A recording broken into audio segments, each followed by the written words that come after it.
ধ্ৰুৱজ্যোতি বৰা আৰু দীপু শইকীয়াৰ কথাৰে আৰু প্ৰাঞ্জল প্ৰতিম বৰুৱাৰ সুৰেৰে ৰঙালী ৰঙালী আগ্ৰহেৰে বাট চাই আছিলোঁ তোমাক। কিয় আধা বাটৰ পৰা গুচি গ'ল? চেনেহৰ বিহুৱানখনেই তোমাৰ জানো নিবলৈ মন নাই?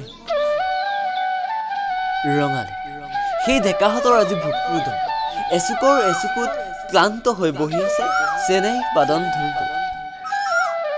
ৰঙালী সেই মুগাৰে আৱৰা নাচনীজনী আজি স্তব্ধ। মুগা ৰিহা মেখেলা আজি যেন কুৰুম। বহাগী জনেৰো আজি বুকুৰ দম। ৰং ধেমালি আৰু হাঁহি আজি যেন ভাৱনাৰ বুকুত।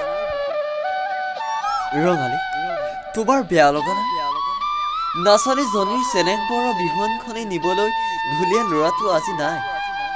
ভাবিলে ৰঙালী চকুৰে দুখৰ চৰ্দি কৰে। ভবা নাছিলোঁ তুমি নাহিবা বুলি। ধন্যবাদ।